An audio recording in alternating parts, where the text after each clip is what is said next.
നമസ്കാരം. ഫാസ്റ്റ് ന്യൂസിലേക്ക് സ്വാഗതം. സംസ്ഥാനത്ത് നിലവിൽ ലോഡ് ഷെഡിംഗ് ഇല്ലെന്ന് വൈദ്യുതി മന്ത്രി കെ കൃഷ്ണൻകുട്ടി. നിലവിൽ കറണ്ട് പോകുന്നുണ്ടെങ്കിൽ അത് വൈദ്യുതി ഉപഭോഗം കൂടുമ്പോൾ ഡ്രിപ്പ് ആകുന്നതാണ് എന്നാണ് മന്ത്രിയുടെ വിശദീകരണം. റെഗുലേറ്ററി കമ്മീഷന് വീഴ്ച പറ്റിയിട്ടുണ്ടോ എന്ന് കമ്മീഷൻ തന്നെ വ്യക്തമാക്കുമെന്നും വൈദ്യുതി പ്രതിസന്ധിക്ക് കാരണം കാലാവസ്ഥയെന്നും മന്ത്രി. പ്രിൻസിപ്പൽ സെക്രട്ടറി ബി അശോകിന് സസ്പെൻഷൻ. നടപടി സർക്കാർ നയങ്ങളെ മാധ്യമങ്ങളിലൂടെ വിമർശിച്ചതിന് സസ്പെൻഷൻ പ്രതികാര നടപടിയെന്നും ചട്ടവിരുദ്ധമെന്നും ബി അശോക്.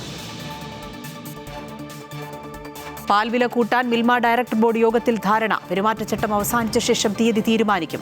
എത്ര രൂപ കൂട്ടണമെന്ന കാര്യത്തിൽ തീരുമാനമായിട്ടില്ലെന്ന് ചെയർമാൻ.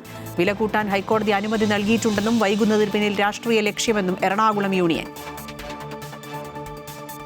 സംവിധായകൻ രഞ്ജിത്തിനെതിരായ ലൈംഗിക അതിക്രമ കേസിൽ അന്വേഷണം പൂർത്തിയായെന്ന് പ്രത്യേക അന്വേഷണ സംഘം. ലൈംഗിക അതിക്രമത്തിന് തെളിവുണ്ടെന്ന് SIT കണ്ടെത്തി. കേസിൽ ഉടൻ കുറ്റപത്രം നൽകും.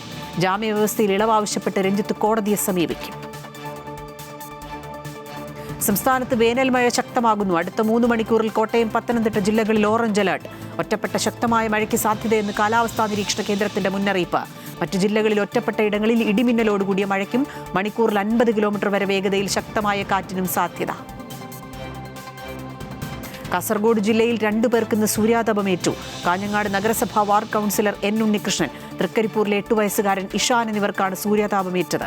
കൗൺസിലർ ഉണ്ണികൃഷ്ണൻ കാഞ്ഞങ്ങാട് നഗരത്തിൽ ഇരുചക്ര വാഹനത്തിൽ സഞ്ചരിക്കുമ്പോഴാണ് പൊള്ളലേറ്റത്. തുടർന്ന് ആശുപത്രിയിൽ ചികിത്സ തേടി. വിദ്യാർത്ഥിയായ ഇഷാന് കഴുത്തിന് പൊള്ളലേറ്റത് വീടിന് സമീപത്തെ ക്ഷേത്രോത്സവത്തിനിടെ.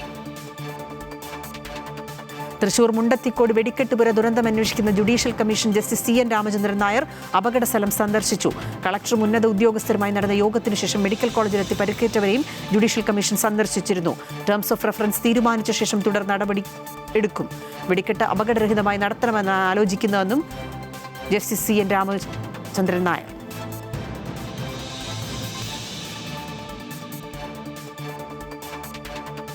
ശബരിമലയിൽ പോയ യുവതികൾ വിശ്വാസികളാണോ എന്ന് സുപ്രീം കോടതി. ബിന്ദു അമ്മിണിയും കനകദുർഗയും കേരളത്തിൽ നിന്നുള്ള ഹിന്ദുക്കളാണെന്ന് അഭിഭാഷക ഇന്ദിരാ ജയ്സിംഗ്. പരിഷ്കാരത്തിന്റെ പേരിൽ ഒരു മതത്തിന്റെ അന്തസത്ത തകർക്കരുതെന്ന് കോടതി.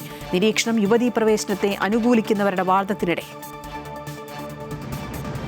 കോഴിക്കോട് വിൽപ്പനയ്ക്കായി സൂക്ഷിച്ച 370 ഗ്രാം MDMA-യുമായി യുവാവ് പിടിയിൽ. പറവൂർ സ്വദേശി സിദ്ധിയാണ് പിടിയിലായത്. കഴിഞ്ഞ ദിവസം പെട്രോളിനിടെ സംശയാസ്പദമായ രീതിയിൽ യുവാവ് നിൽക്കുന്നത് കണ്ട് ടൗൺ പോലീസ് പരിശോധിച്ചപ്പോഴാണ് യുവാവിന്റെ കയ്യിൽ നിന്നും MDMA കണ്ടെടുത്തത്. ആത്മീയതയുടെയും വികസനത്തിന്റെയും പുതുചരിത്രം കുറിച്ച് പ്രധാനമന്ത്രി നരേന്ദ്രമോദി വാരാണസിയിൽ. കാശി വിശ്വനാഥ ക്ഷേത്രത്തിലെ ഭക്തിനിർഭരമായ ദർശനത്തിന് പിന്നാലെ ആയിരക്കണക്കിന് കോടി രൂപയുടെ വികസന പദ്ധതികൾ പ്രധാനമന്ത്രി രാഷ്ട്രത്തിന് സമർപ്പിച്ചു. ഉത്തർപ്രദേശിന്റെ മുഖച്ഛായ മാറ്റുന്ന ഗംഗാ എക്സ്പ്രസ് വേയുടെ ഉദ്ഘാടനവും സന്ദർശനത്തിന്റെ പ്രധാന ആകർഷണമായി. ബംഗ്ലാദേശിനെ കടുത്ത ആരോഗ്യ പ്രതിസന്ധിയിലാക്കി 5ാം പനി വ്യാപനം കൂടുന്നു. കുട്ടികൾ ഉൾപ്പെടെ 250 പേരാണ് ഇതുവരെ രോഗബാധയെ തുടർന്ന് മരിച്ചത്. അയൽരാജ്യമായ ബംഗ്ലാദേശിലെ ഗുരുതര സാഹചര്യം ഇന്ത്യക്കും മ്യാൻമറിനും വലിയ ഭീഷണിയാണെന്നും അതിർത്തി കടന്നുള്ള രോഗവ്യാപനത്തിന് ഉയർന്ന സാധ്യതയെന്നും ലോകാരോഗ്യ സംഘടനയുടെ മുന്നറിയിപ്പ്. ഫാസ്റ്റ് ന്യൂസ് പൂർണ്ണമാവുന്നു. നമസ്കാരം.